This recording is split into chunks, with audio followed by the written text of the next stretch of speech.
Boa noite, gente. Conforme prometido, vamos dar continuidade à série que eu me propus a fazer aqui com vocês sobre personalidades perigosas.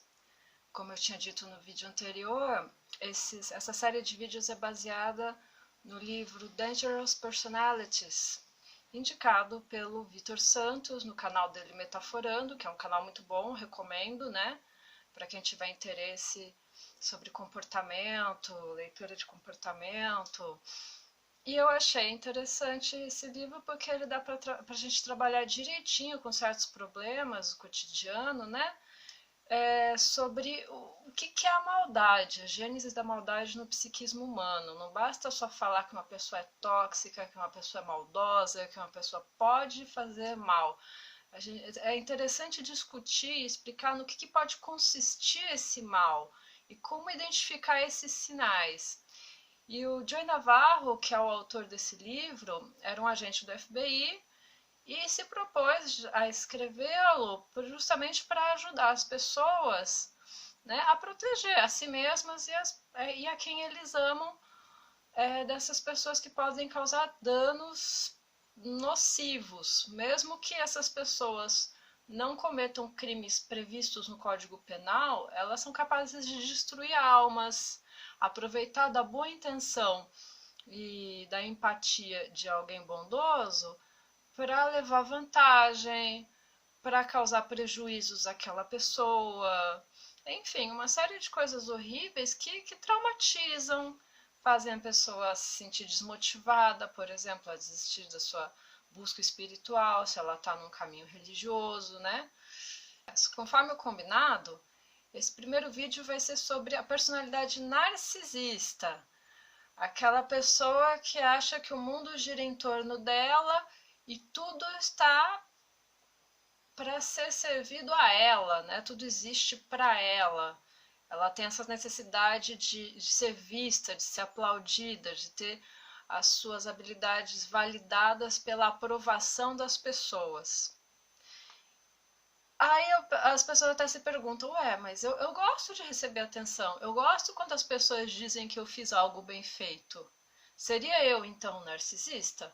Não, isso é comum, é legal você receber elogio, todo mundo gosta de receber atenção, de ter seu trabalho elogiado, dessa validação do público. O problema do narcisista e da personalidade narcisista é que justamente eles vão além da busca por atenção, de modo que eles podem agir de forma muito tóxica e até de forma perigosa para obter isso que eles querem, né? Eles só se importam consigo mesmos, porque eles são incapazes de empatia. Empatia, quando eu falo empatia, seria aqueles sentimentos superiores de piedade, compaixão, a capacidade de se colocar no lugar do outro, né? E também a questão da autocrítica. Eles não têm autocrítica, eles não percebem como a atitude deles muitas vezes é ridícula, extravagante, quando eles ultrapassam os limites.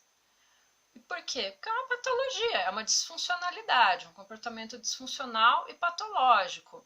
A pessoa vai ser assim pelo resto da vida, é um jeito de ser. Daí a gente fala que é um transtorno, é um jeito de ser disfuncional que faz mal para ela mesma e para as outras pessoas. E não tem o que fazer, a não ser manter a distância saudável. Para isso a gente tem que identificar como é que são essas pessoas, como elas chegam até nós, quais são as estratégias que eles usam, né? A gente tem que entender que eles só se importam consigo mesmos e com as suas necessidades e as suas prioridades. Porque uma coisa é você apreciar a atenção que os outros dedicam a você, certo? Outra coisa é você fazer manipulações, você manipula pessoas e situações para obter essa atenção, para obter essa validação, para obter esses aplausos que te elevam num patamar superior. Aí você já está na disfuncionalidade. Enquanto algumas pessoas elas se esforçam para obter sucesso, constroem coisas, estudam, trabalham, se esforçam e constroem algo que as torna dignas de mérito. Essas pessoas com personalidade disfuncional narcisista, elas são capazes de mentir, de trapacear, de enganar, prejudicar pessoas sem o menor resquício de culpa, de remorso, só para obter essa atenção e esses aplausos sem se importar com os sentimentos de ninguém. Eles podem ser encontrados em qualquer lugar, isso que é o pior, né? A gente tem até aquele ditado, o mato nasce em qualquer lugar. E ele pode ser desde um presidente, um CEO de uma empresa multinacional, como pode ser também o seu colega de trabalho, que trabalha na mesa ao lado, seu colega de classe, seu professor, seu aluno, um membro da sua família. Você, infelizmente, pode ter tido a infelicidade de ter nascido numa casa que tem um pai, uma mãe, um irmão, um filho, uma filha narcisista. Você pode ser envolvido ou envolvida num romance com uma personalidade narcisista, o que é até mais trágico, porque eles costumam também fazer suas vítimas através do envolvimento amoroso, da sedução amorosa, para extrair delas o alimento, o suprimento emocional deles e depois descartá-los. Então, na igreja, infelizmente, as igrejas e religiões de um modo geral, não é só cristianismo, pode ser no espiritismo, nas igrejas católicas, ortodoxas, centros de umbanda.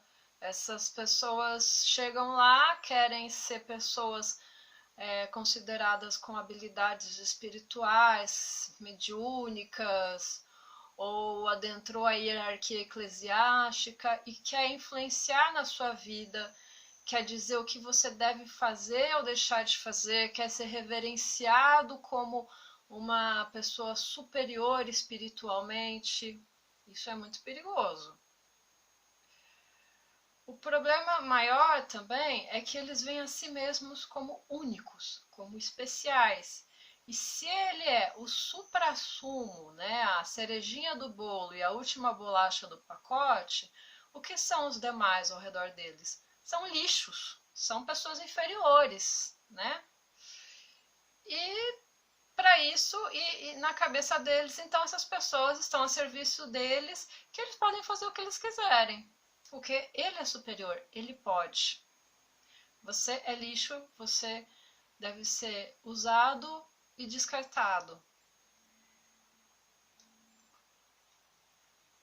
Então,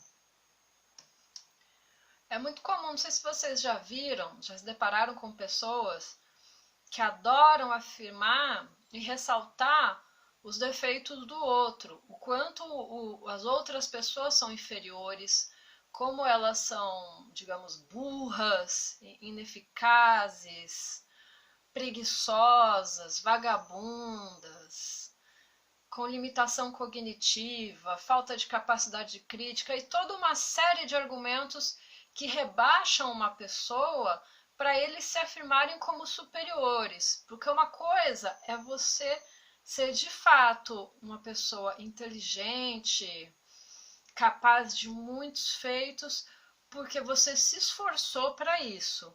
Outra coisa é você se autoafirmar rebaixando outra, como se eu estivesse subindo em cima das costas dos outros para ser tida como mais elevada. Né? Isso é uma trapaça, é um artifício retórico de uma pessoa sem escrúpulos. Então, e é o que a gente mais tem no meio dos narcisistas. Eles são os bullies no mundo. Inclusive, há pesquisas que comprovam que o bullying, esse fenômeno bullying, que foi encontrado nas escolas, mas que a gente sabe que não se limita aos muros da escola, ele ultrapassa, né, extravasa os muros da escola e acontece em vários lugares, acontece assim, nas empresas, até mesmo em igrejas, em outros grupos, né? Essa coisa do bully, o valentão, que intimida o outro, detecta uma fraqueza, uma brecha emocional no outro e fica lá fazendo um assédio constante para inferiorizar o outro, rebaixar o outro, perseguir o outro para que ele se sinta superior. Então, o bullying é uma característica da personalidade narcisista. E as consequências para a vítima são nefastas. Você tem crise de suicídio, crise de depressão, de ansiedade, de suicídio, estresse pós-traumático, muitas coisas ruins. Mas eles não estão nem aí. Né? Os narcisistas não têm remorso, não têm empatia, não se importam com os sentimentos dos outros. Ele se importa apenas consigo mesmo, com a sua imagem. Ele não está preocupado com a sua essência, com o seu caráter. Ele é um escravo da sua própria imagem. Ele não ama a si mesmo, ele ama a sua própria imagem, a imagem que ele constrói publicamente. E ele é um escravo disso. Então, muitos cientistas aí, muitos pesquisadores já constataram que há uma relação muito forte entre a personalidade narcisista e a prática do bullying. Eles são muito hábeis, como eu já disse, em perceber essas vulnerabilidades e as fraquezas das pessoas, de modo que eles aproveitam dessas brechas emocionais para inferiorizar os demais enquanto eles se elevam. Ele observa o seu comportamento. Como é uma personalidade disfuncional e essa disfuncionalidade se manifesta desde a infância ou adolescência, ele está desde muito cedo treinando a capacidade dele de perceber essas vulnerabilidades, de perceber como ele pode chegar na vida de uma pessoa, extrair o que ele quer e deixar um rastro de estragos, né? Quando ele abandona essa vítima. Então ele treinou durante muitos anos essa perspicácia, essa habilidade de localizar as vulnerabilidades psíquicas, emocionais das suas possíveis vítimas. Às vezes, a gente pode perceber a presença dele, sim. Assim, de vez em quando a máscara cai. Em situações como, por exemplo, você está num evento social e de repente você vê um marido maltratando, gritando, sendo absolutamente ríspido com sua esposa, com seus filhos, ou uma esposa fazendo o mesmo com o marido, ou um filho fazendo o mesmo com os pais. Enfim, essa pessoa não tem problema nenhum em ser absolutamente ríspida, agressiva e tratar de forma humilhante alguém da sua família, ou uma namorada, um namorado, e logo em seguida agir como se nada tivesse acontecido, porque para ele não teve nada demais mesmo. Ele não fez nada de errado. Errado estava aquela pessoa que o contrariou, que o deixou irritado, na cabeça disfuncional dele. Agora, imagine o que eles fazem entre quatro paredes, quando ninguém está vendo. Se eles fazem isso diante das pessoas, imagine o que eles não fazem entre quatro paredes, que tortura psicológica não é conviver com essas pessoas. Então, sem qualquer empatia, compaixão, eles tendem também a tratar quem lhes presta serviços ou lhes auxiliam com grosserias, rebaixamento, para eles se sentirem superior, são psiques frágeis, então ele precisa se sentir superior. É aquela mulher que está tendo um prazer enorme em ficar gritando com o atendente do serviço de atendimento ao consumidor. É aquele cliente que grita com o garçom e o trata de forma humilhante, com ar de superioridade, humilha a secretária, e depois agem como se nada disso tivesse acontecido, a vida segue, natural. Você está saindo com um namorado ou uma namorada, essa pessoa age de forma extremamente agressiva com o garçom que está servindo vocês, e depois continua a conversar com você sorrindo como se nada tivesse acontecido. Isso é um indício de que essa pessoa não tem respeito e consideração pelo próximo.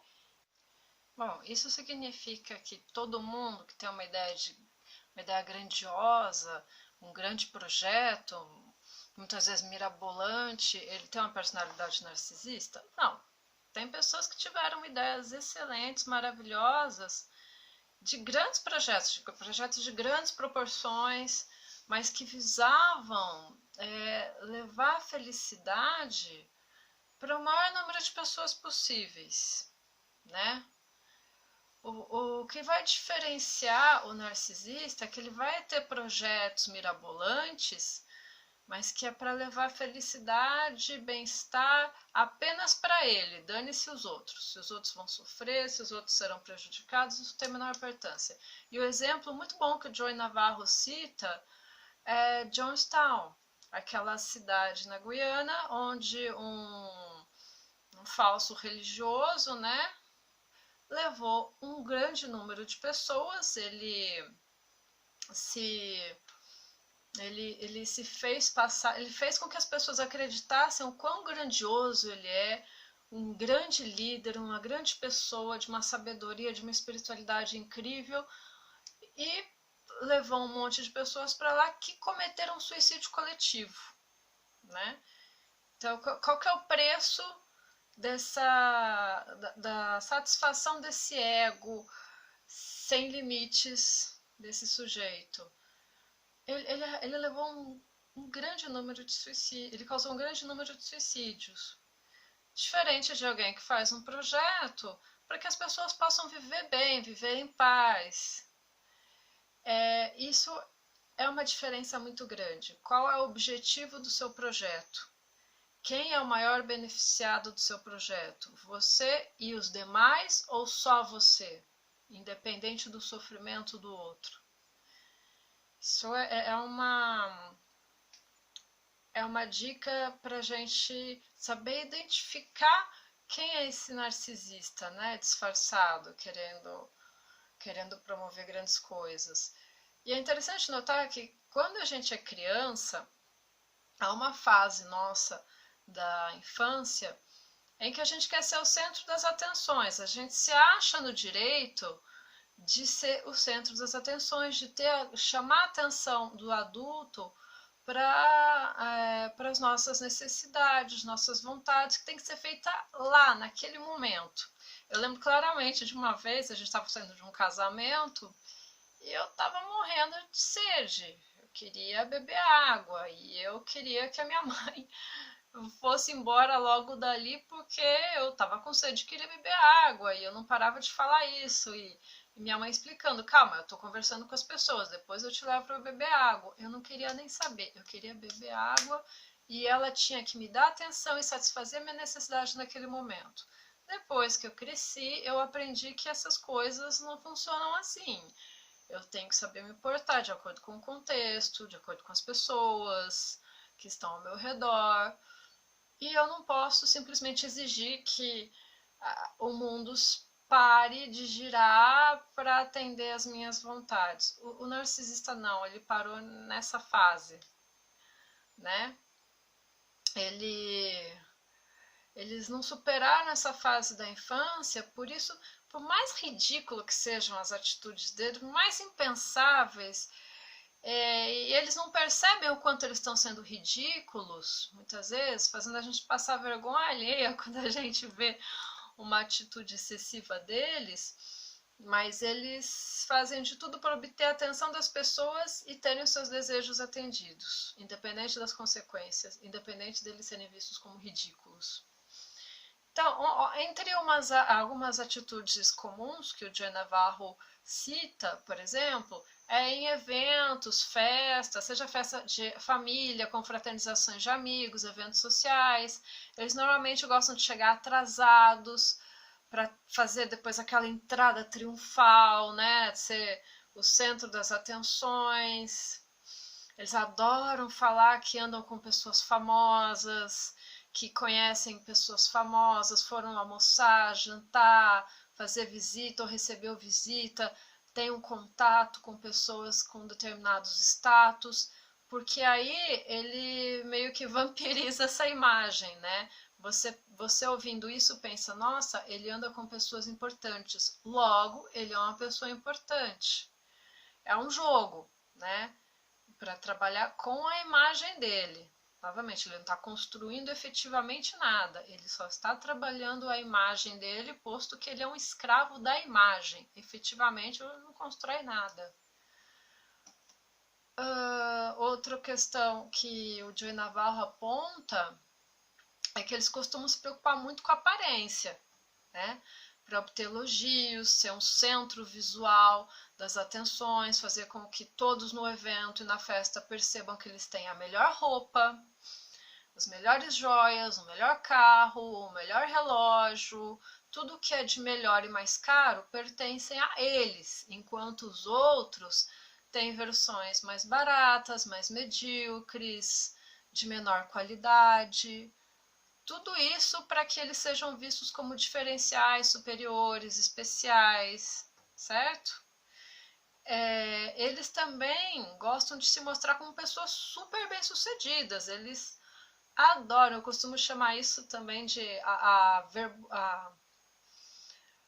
verborrágica saga do eu. É um apelido que eu dei para esse tipo de comportamento em que quando eles desinvestem em falar sobre si mesmos e seus feitos, eles não param mais. Não param mais. É um relato absolutamente egocentrado sobre todos os seus grandes feitos, a sua superioridade, a sua capacidade, inteligência, enquanto os outros não foram capazes de fazer nem metade do que eles fizeram, não foram capazes de ter a iniciativa que eles tiveram, eles se realizaram plenamente, construíram coisas maravilhosas, e é mentira, eles são réis mortais como outros quaisquer, eles não construíram nada, muitas vezes eles são até mal sucedidos na vida, mas isso não impede que eles façam uma exibição de si mesmos como grandes pensadores, líderes, filósofos, intelectuais, cantores, inventores. Eles falham, como qualquer ser humano, com certeza, mas eles nunca assumem a culpa. A culpa é sempre de alguém que falhou, né? Se acontece alguma coisa de errado e esse erro é flagrado, a culpa é de um professor, de um aluno, de um colega de trabalho, do chefe, da sociedade, do presidente do partido ao qual ele se opõe.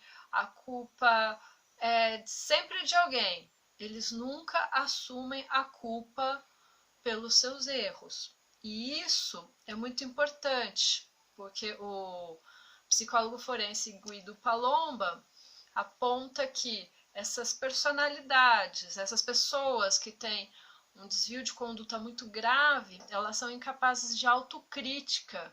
Autocrítica seria reconhecer o erro que cometeram, admitir que cometeram erros, excessos, que tiveram atitudes inapropriadas, reconhecer a autoria dessa falha. Essas pessoas não são capazes disso. E essa falta de autocrítica é um indício grave de uma personalidade disfuncional. Bom, sobre a falta de empatia, que é muito grave nesse caso de disfunção, quem se sente superior às outras pessoas vai ter uma grande dificuldade nessa capacidade de empatia, ou não vai ter nenhuma. Isso que é o pior, né? Lembra quando eu falei que quando a gente é criança, a gente tem aquela birra, né, de eu quero minhas necessidades sendo atendidas agora, eu quero ser o centro das atenções, eu quero que os adultos me deem atenção, porque eu quero isso e eu quero agora. A criança se desenvolve aprendendo também, né? Quando ela já nasce com a capacidade de empatia, essa capacidade é trabalhada.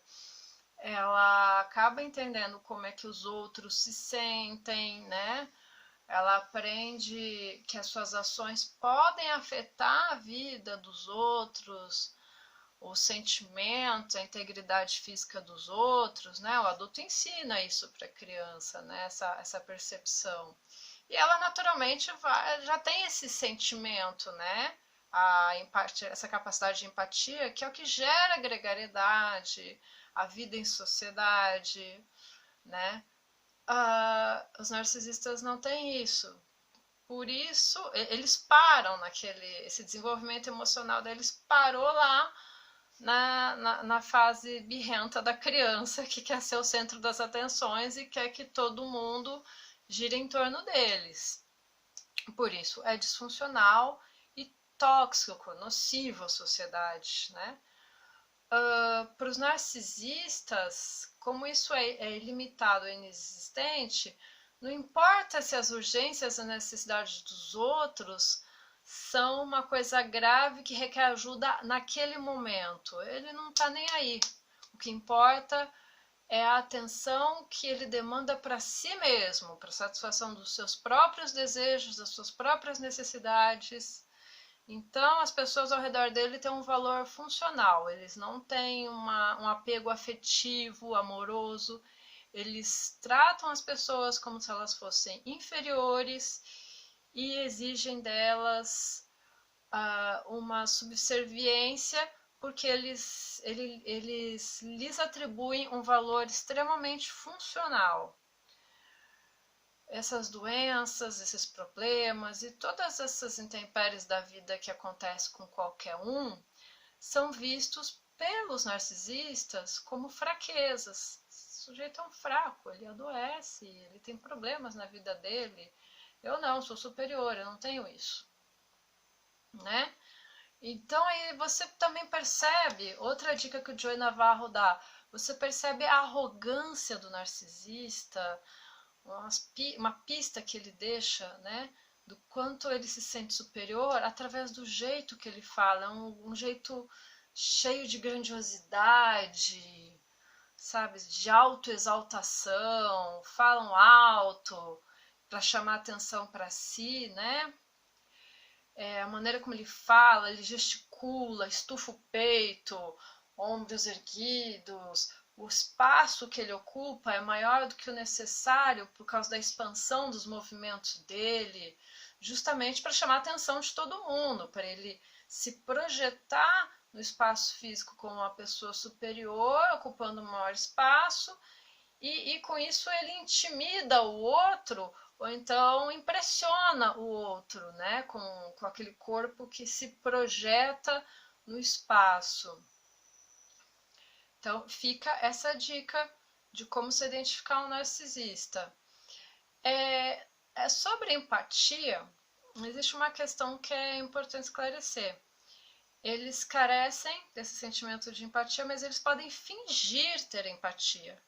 Como eu já disse outra vez, um pai, por exemplo, se for narcisista, ele não tem empatia, ele é incapaz de amar sua esposa, ele é incapaz de amar seus filhos, ele é incapaz de amar seus próprios pais, mas ele sabe mais ou menos, ele percebe, observa como outros pais e maridos se comportam e ele imita mais ou menos esse jeito, né? É o que a gente chama de empatia cognitiva. Através da cognição você percebe como o outro se comporta na função de pai, por exemplo, e ele imita de acordo com as necessidades dele. Se for para impressionar o público, para dizer que ele é um bom pai, olha como ele é um homem de família, um homem de respeito, de elevada moral, ou então para obter alguma coisa que ele deseja dentro da própria família. Mas isso é fácil de identificar, né? Porque, na verdade, essas demonstrações não são gratuitas. Ele só demonstra empatia, uma empatia fingida porque ele quer alguma coisa em troca. O exemplo que o Joey Navarro dá.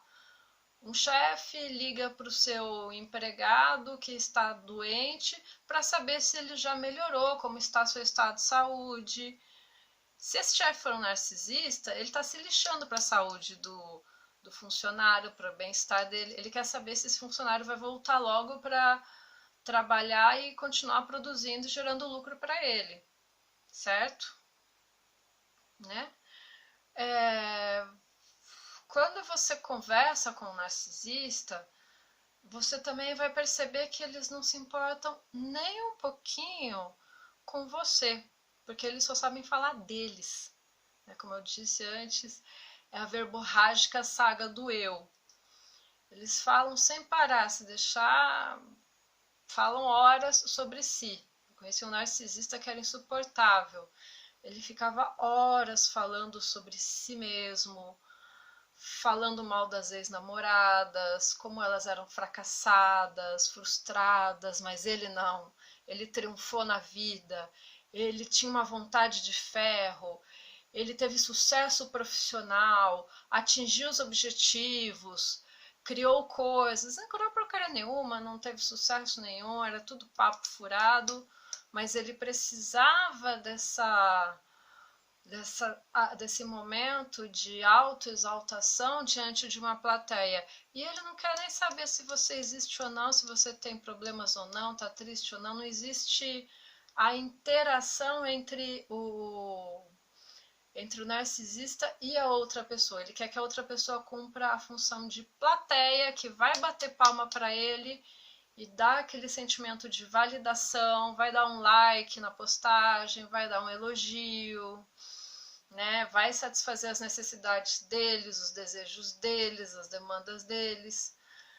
Por outro lado, eles têm uma capacidade de uma hipersensibilidade, não para saber como você se sente, mas como ele é percebido por você. Está muito preocupado em saber como ele está sendo percebido. Então, algumas vezes eles conseguem até moderar os seus excessos para envolver a vítima, fingem uma empatia que não existe, são agradabilíssimos, né? Mas eles não conseguem fazer isso por muito tempo, não, porque depois de um tempo a máscara cai e eles se revelam. Um exemplo muito comum são alguns casamentos em que até chegar no altar ou até chegar no cartório onde que se assinam os papéis ou a bênção do padre, em que essas duas pessoas estão amarradas, digamos assim, presas, comprometidas, aí não tem como fugir, né? É mais difícil o fim do relacionamento. Então você ouve aqueles relatos. Enquanto ele era noivo, ou ela, né? Tem homens e mulheres narcisistas. Enquanto eram namorados e noivos, eram pessoas incríveis, maravilhosas. Depois do casamento, a máscara caiu e ele ou ela se revelaram como eles são. Quer dizer, pessoas extremamente egoístas, mesquinhos, que querem ser o centro das atenções, querem ser servidos, não tem a contrapartida, não tem a ressonância afetiva, eles não importam se a pessoa está sofrendo ou não, eles vão rebaixar a pessoa, não tem problema em trair, não tem problema em fazê-la sofrer, não tem problema em ser um péssimo marido ou esposo, em transformar a vida do outro no inferno. O importante é que a necessidade deles sejam satisfeitas e dane-se o outro. E aí aquela grande surpresa. Outra coisa também é que a gente, quando faz amizade com alguém, a gente se relaciona com alguém, a gente tem a expectativa de ser tratado como um igual, né? Como um amigo, como alguém em que a gente vai se relacionar de igual para igual, quando há um afeto envolvido. Mas o narcisista ele é incapaz dessa ressonância afetiva. Ele nunca vai se ver como igual porque ele não quer ser um igual, ele quer ser superior e você um inferior capacho a serviço dele, né? Por isso, as relações afetivas dos narcisistas são sempre funcionais. Ele espera uma conexão, um vínculo com alguém que exerça funções que possam agregar benefícios a ele, sem um retorno. Ele quer que você se entregue de corpo e alma para atender as necessidades dele, mas não vai ter ressonância afetiva e não vai ter retorno da parte dele. Os amigos, nesse caso, servem a um propósito, que é prover o narcisista com alguma coisa que ele quer ou necessita, seja fama, aplausos, serviços, destaque, qualquer coisa que seja.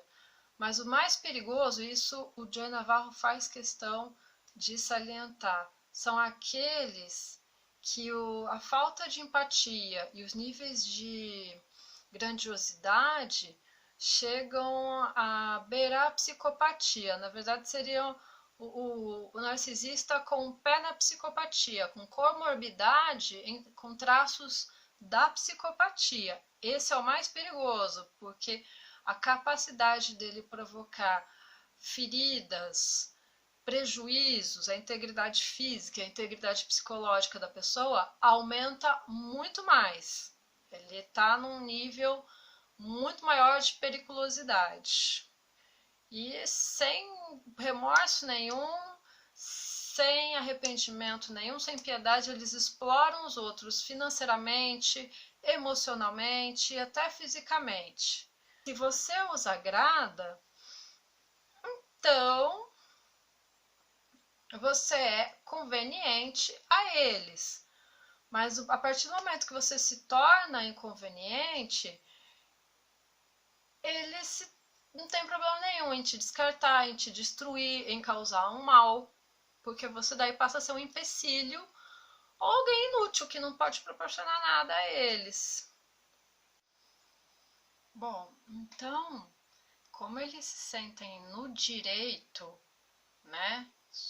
Eles são superiores, eles acham que eles são personalidades que têm o direito de trabalhar no que eles quiserem, com muita mais facilidade do que qualquer outro mortal, né? De qualquer outro colega de trabalho. Por exemplo, uma pessoa normal passa por uma série de processos de seleção, tem suas atribuições.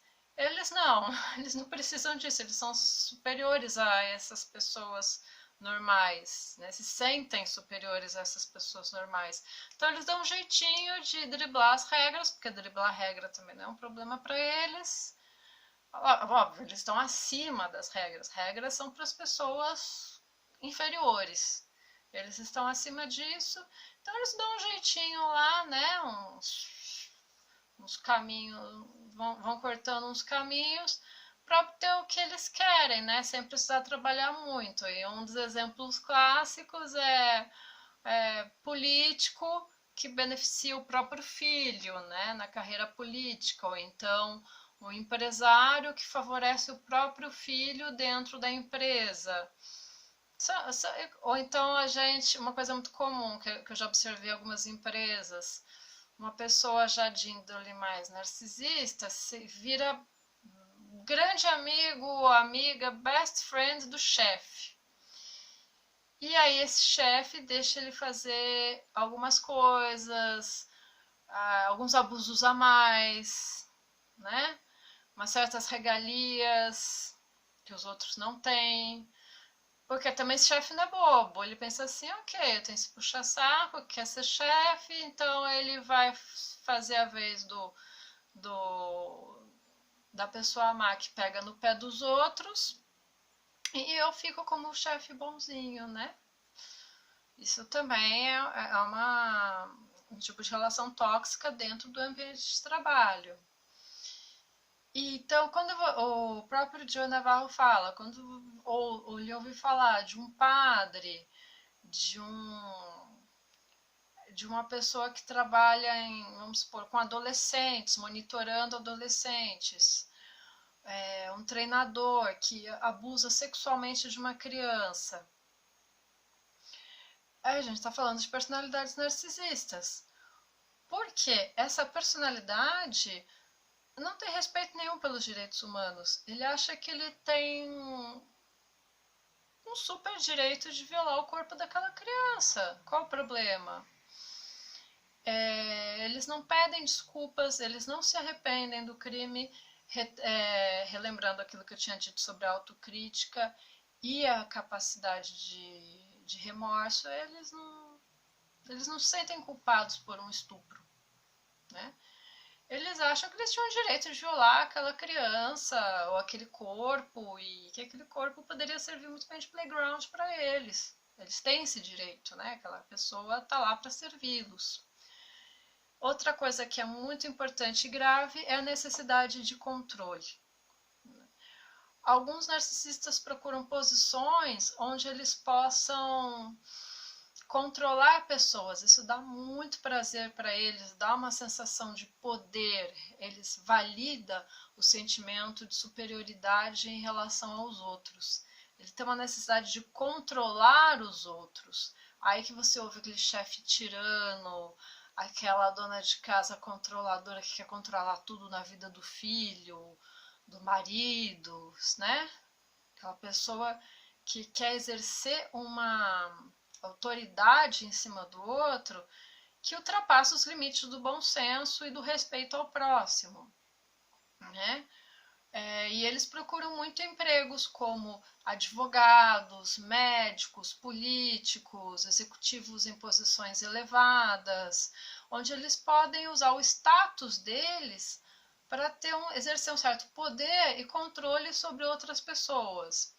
Aí um exemplo que o Joey Navarro cita, de uma vez ele estava entrevistando um candidato para ocupar um cargo do FBI, uma posição, e esse candidato disse assim: olha, quando eu ganhar essa vaga, ninguém mais vai se meter comigo de novo, ninguém vai me passar para trás de novo. Ele disse assim: não preciso nem dizer que esse cara foi rejeitado, foi ele sair, né, da entrevista, ele automaticamente estava rejeitado, porque era muito claro que ele queria aquela vaga para se sentir superior aos outros, para exercer um poder e um controle sobre as outras pessoas. Ele não estava querendo trabalhar com justiça, ele não tinha em mente um trabalho em que ele pudesse proporcionar benefícios a outras pessoas. Ele estava pensando em poder, controle, status, autoridade. Bom, e aí não é difícil você ver uma pessoa, seja na igreja, ocupando um cargo qualquer, seja desde padre até ministro da Eucaristia ou acólito no altar, mas que se acha o dono do lugar e quer mandar dizer o que os outros devem fazer ou não, ou um membro da equipe de trabalho, né, um colega de trabalho que quer dar ordens para você. Ele tem o mesmo cargo que você, mas ele quer dar ordens para você, dizer o que está certo, o que está errado, o que você deve ou não fazer. Você pensa, mas porra, cara, você é meu colega, como assim? Você não é meu chefe, você não tem que me lembrar do que eu devo fazer ou não, ou me julgar se eu estou fazendo errado ou não. Mas eles buscam isso e não é difícil você ver escândalos envolvendo desvio de dinheiro, abuso de poder, assédio moral, assédio sexual, infelizmente. Bom, e as consequências disso sobre as pessoas podem ser devastadoras. Qual que é o efeito de conviver com uma personalidade assim sobre você? Já parou para pensar? O narcisista, num primeiro momento, ele engana, alguns enganam bem, porque quando ele tem interesse em alguma coisa que você pode proporcionar a ele, então ele pode ser envolvente, charmoso, super, super legal, super agradável, enche de elogios, uma das características básicas deles também, eles são super bajuladores, eles enchem a pessoa de elogios que são bajulações ridículas, constrangedoras, excessivas, que você está se perguntando por que ele está falando tudo isso para mim. Chega a ser artificial, porque ele quer te envolver, ele percebeu já quais são as suas brechas emocionais, quais são as suas fraquezas, como manipular isso a favor dele, e você tem alguma coisa que ele quer, né? Seja, você pode ser uma pessoa que tenha fama, que tenha uma boa casa onde ele queira frequentar, você pode ser uma pessoa que possa proporcionar privilégios a ele, uma série de coisas, uma série de vantagens pessoais que agregam valor tão somente a ele, né? Então, no primeiro momento, eles são encantadores para envolver a vítima, mas depois eles mostram qual é a verdadeira face deles, viu? Eles não conseguem manter essa máscara por muito tempo. E algumas vezes eles têm alguns sinais que a gente percebe que nos deixa com o pé atrás, se nós observarmos atentamente. Por exemplo, um jeito arrogante, a grandiosidade, o jeito afetado de falar, você percebe que tem alguma coisa fora do ar, é alguma coisa fora da casinha, disfuncional, exagerado, que não que está fora da ordem da normalidade. Outras vezes, eles podem tratar as pessoas com desprezo, distância, desdém, ignorando-as completamente como se elas não tivessem importância nenhuma. E você fala, por que ele está fazendo isso? Por que essa pessoa está me tratando assim? Eu não fiz nada, não fui grosseira, eu tentei ser gentil. Por que ele ou ela estão me tratando com esse desprezo tão gratuito e aleatório? E isso tem um efeito sobre a pessoa, né? Você se sente inseguro, né? Você se sente atordoado. Ele pode ser subitamente cruel também. Sabendo das suas fraquezas, ele pode fazer coisas, algumas crueldades que ele sabe que vai te machucar, ele ou ela, né? Sabem que vai te machucar e fazem isso com muito gosto, com muito prazer. Uma vez eu conheci um narcisista que tinha um prazer em gerar cisões, gerar divisões, tensões, discórdias. Sabe aquela velha máxima? Dividir para conquistar? Então, e exercer o controle? Ele fazia isso. Então, quando ele via que tinha gerado divisões entre as pessoas e essas pessoas estavam tensas, estavam no mal-estar umas com as outras, né? São técnicas, inclusive, que eles chamam às vezes de triangulação, né? É muito claro para mim que ele tinha um sorriso jocoso, uma alegria, como se fosse um capetinha dando risada, porque estava tendo um enorme prazer em ver aquela tensão, aquele desequilíbrio, aquele constrangimento, aquele mal-estar que ele causou nas pessoas. Isso era um alimento dele, os nutrientes que alimentavam a psique patológica dele. Até o prazer de contemplar o sofrimento do outro que ele causou, né? E uma das marcas disso era o riso jocoso mesmo, quase maligno. Então eles não hesitam em serem cruéis, vingativos quando eles querem, né? Porque o que eles querem validar é a importância deles, a superioridade deles, o sentimento de superioridade e poder sobre o outro que ele deixou infeliz ou causou infelicidade na vida do outro. Ele não tá nem aí se você obteve um sucesso, um triunfo, ele é completamente indiferente. Ao contrário, ele fica até com inveja. Os narcisistas são muito invejosos. O que interessa para ele é obter o que ele quer. E eles são tão ilimitados em empatia que o Joey Navarro chega a falar que eles são meia pessoa, não consegue nem ser uma pessoa inteira na sua totalidade, dado essa disfuncionalidade psíquica, é como se faltasse um pedaço, né? Fosse um aleijado psíquico. A cognição é ótima, a cognição está funcionando perfeitamente bem, mas o problema está no caráter mesmo, né? Essa afecção do caráter, que faz deles pessoas realmente capazes de grandes maldades. Eles querem encontrar alguém que os preencha.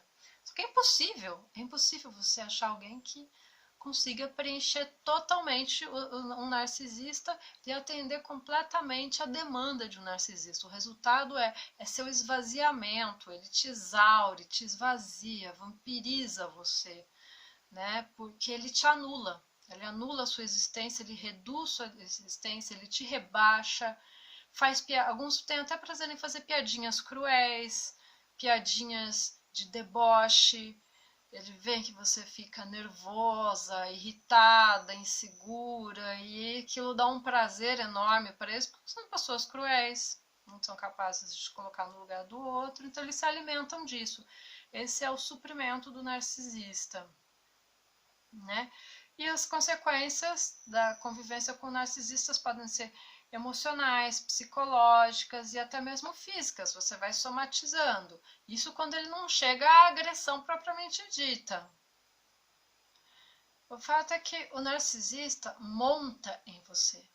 Ele monta em você como um vampiro, que vai sugar toda a sua capacidade, né, de proporcionar benefícios ao outro, só que sem a ressonância afetiva da parte dele. Ele não vai retribuir.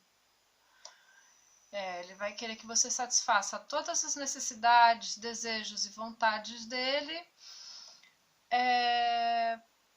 E se você se recusa a isso, se você se recusa a dar a eles o que eles querem, você percebe a reação da criança que eles são, né?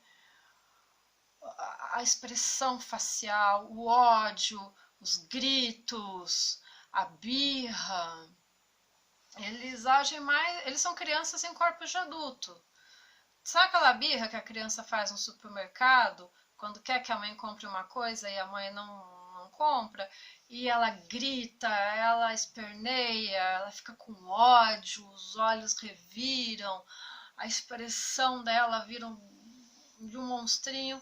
É o narcisista quando ele é contrariado. Eu conheci um caso de um rapaz que tinha uma mãe narcisista.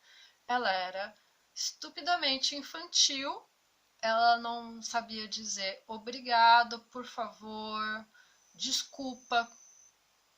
São palavras-chave de qualquer pessoa empática. Saber pedir desculpas, saber agradecer, saber pedir as coisas com palavras gentis, como por favor.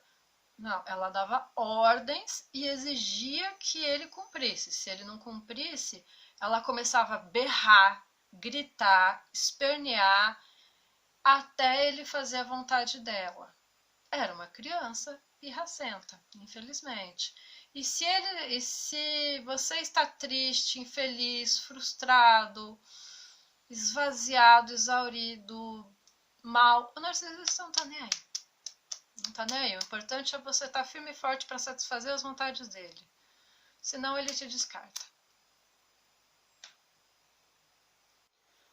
Bom, em se tratando de relacionamentos pessoais com narcisistas, é muito tenso, porque você está abrindo a porta da sua casa, do seu coração para essa pessoa.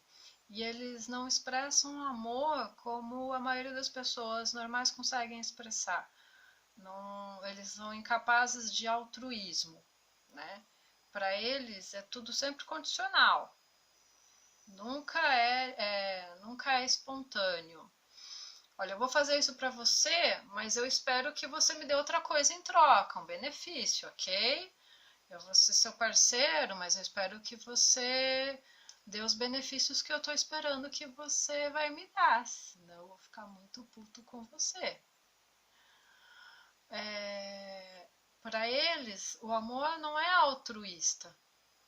É uma troca, eu te dou isso, você dá aquilo. Só que o isso que ele dá é pouquinho e o aquilo que ele espera é enorme. Em casa, essas pessoas vão demandar que você pare de fazer tudo o que você está fazendo para que eles sejam o centro da atenção e você satisfaça todas as necessidades dele. Seja seu filho, esse narcisista pode ser o filho, a filha, o marido, a esposa, até um eventual cunhado que mora junto, não importa, a mãe ou o pai. O fato é que entre quatro paredes ou dentro de uma casa, todo mundo tem que girar em torno dele. Ele é um sol, os planetas giram em torno dele, já sob o controle dele, exercendo aquilo que ele quer, na hora que ele quer, do jeito que ele quer, favorecendo sempre a ele, né? E quando uma pessoa tende a escolher o que ela quer, né, como uma das pessoas dessa família faz uma escolha por sua própria vontade, nossa, o narcisista vai massacrar, porque não pode, ela não pode ter autonomia de escolher o que ela quer ou ele quer, né? Tem que ser aquilo que o narcisista quer, certo?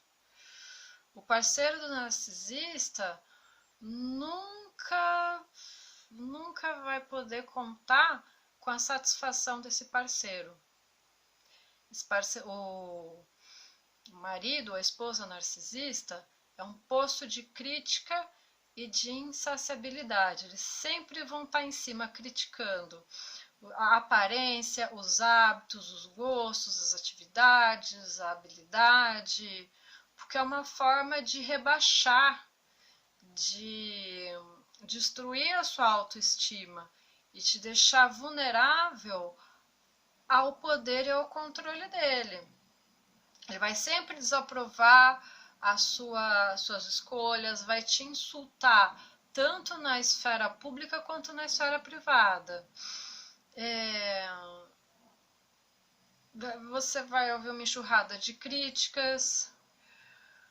E quando você conversa com uma pessoa que foi casado ou casada com um narcisista ou uma narcisista, a ladainha é sempre a mesma.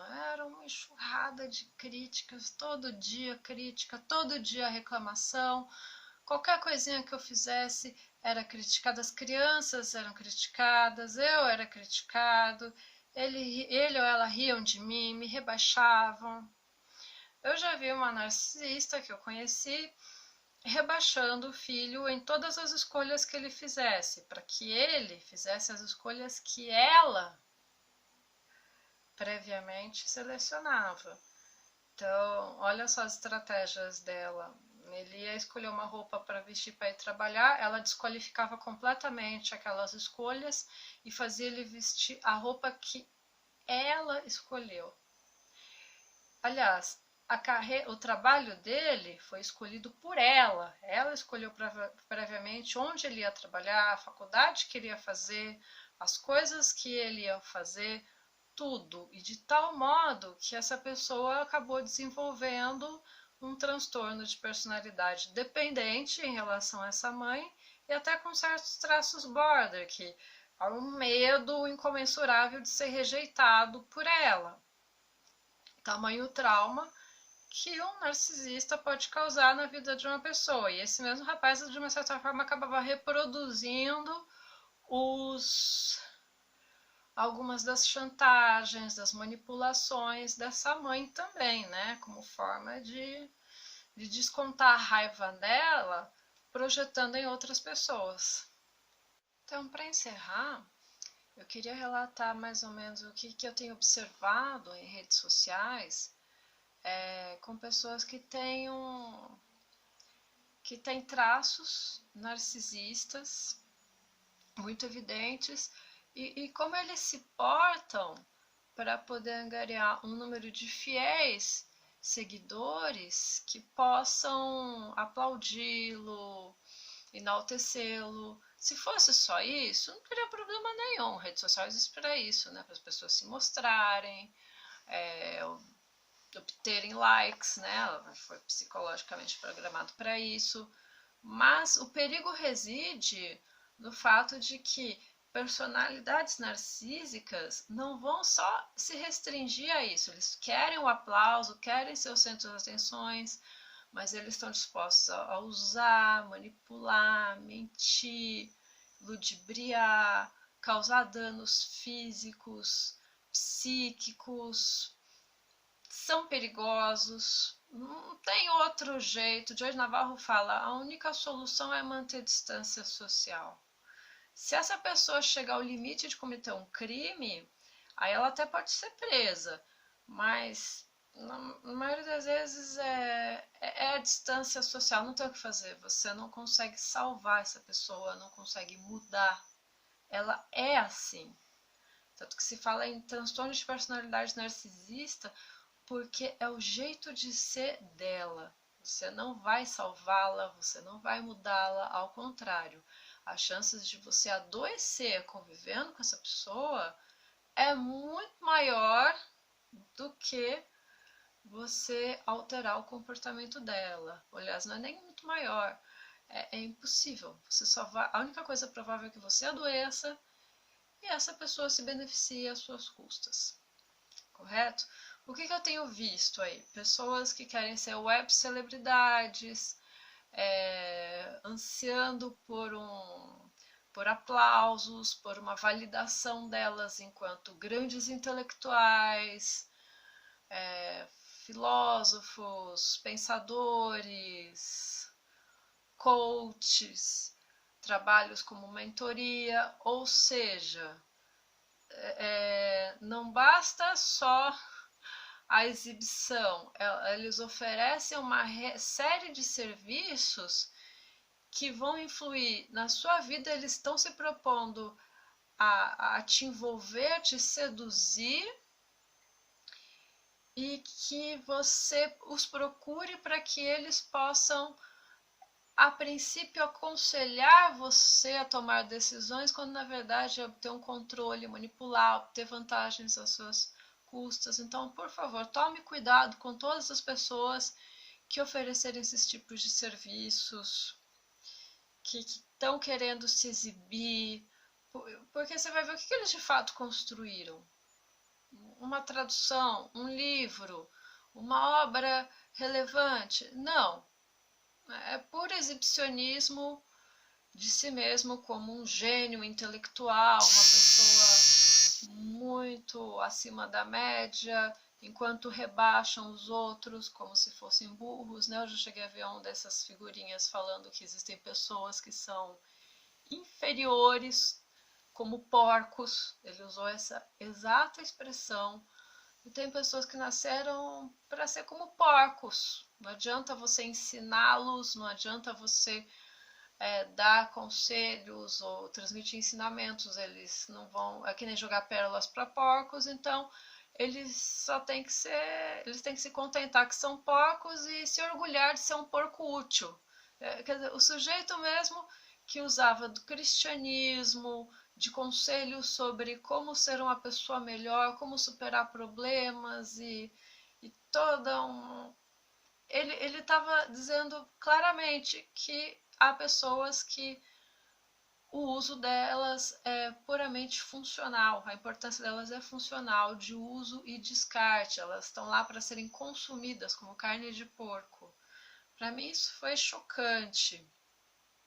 E essa mesma pessoa, assim como outras, se utilizam até de certos conhecimentos de autores da filosofia, da psicologia, da literatura, mas na verdade o que você percebe não é o amor ao conhecimento, à arte, ao que está sendo discutido, mas é um desespero de projetar a sua própria imagem, o seu próprio nome.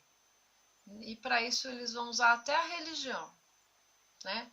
E a propósito da religião, o Joey Navarro apresentou dados incríveis aqui sobre um estudo que ele fez justamente sobre esse fenômeno de Jonestown, que foi um dos maiores suicídios coletivos da história, sob o comando de um pseudo-líder religioso chamado Jim Jones, e ele apresenta para a gente as conclusões que eles obtiveram sobre esse comportamento de seita liderada por uma figura narcisista, né? O que ele vai nos dizer? Que há realmente um número impressionante de pessoas que podem ser incondicionalmente submetidas a esse indivíduo e que colocam suas vidas nas mãos desse indivíduo. Sob o manto de uma religião, uma personalidade perigosíssima pode obter durante um longo tempo, sem nenhum escrúpulo, um grande poder sobre um número enorme de pessoas. Os líderes dessas seitas exercem controle total sobre a vida de seus seguidores, governando como se fosse um regime totalitário. Os abusos psicológicos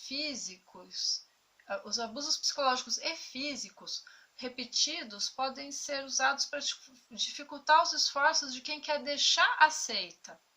Se uma pessoa quiser deixar a seita, ela é submetida a uma série de abusos psicológicos e físicos.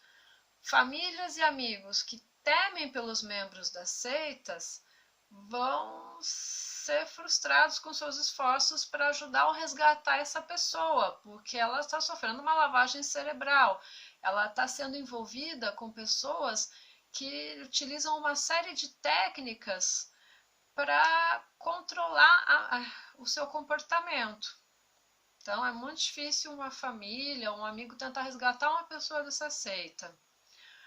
A personalidade narcisista de um líder de culto é evidente nas palavras e nos escritos, como ocorreu com Jim Jones, com o líder da seita, que deveriam ter sido avisos aos membros em potencial. Já estava evidente que o Jim Jones era um narcisista perigosíssimo, abusivo, mas essas pessoas desavisadas não se perceberam desses sinais. Só um pequeno grupo de membros da seita conseguiram ver esse líder como ele é. Alguns viram Jim Jones como um sujeito tóxico, perigoso e de personalidade narcisista. Mas, uma vez comprometidos com o líder da seita, os seguidores relutam em ver o perigo iminente e resistem ao perigo que emana dessa personalidade narcisista, mesmo quando a vida dos seus filhos também está em perigo. O líder dessas seitas, continua a atrair pessoas que não são capazes de discernir quando estão sendo manipuladas ou exploradas. Os cultos dificultam a saída dessas pessoas por meios psicológicos, sociais ou mesmo pressão física, para que elas se conformem psicologicamente. O isolamento da seita é chave para a personalidade narcisista, para que ela evite a crítica, o ridículo ou o controle da seita. Essa personalidade narcisista, ela prospera em uma posição de liderança dentro do culto que fará qualquer coisa para permanecer como líder, incluindo marginalizar e destruir aqueles que se oponham a eles. Então foi muito triste o fim de Jonestown. Muitas pessoas se mataram, deixaram seus filhos também morrerem, se matarem. E a experiência que nós tivemos é que realmente é muito perigoso quando uma personalidade narcisista se aproveita de instrumentos de coerção psicológica através do meio religioso. E quando você se envolve com uma pessoa dessa, significa que você deve abdicar de uma vivência espiritual, da sua própria espiritualidade? Não. Significa que você tem que ficar mais esperto, aprender com o sofrimento, transformar esse sofrimento em experiência para não se deixar enganar pela segunda vez. E passar essa mensagem adiante. Não desista de ser aquilo que você gostaria de ser, mas esteja atento para as estratégias de manipulação desse tipo de pessoa. Saiba que eles existem, que eles podem vampirizar você, sua capacidade de amar, sua capacidade de afeto, de proporcionar o bem ao próximo.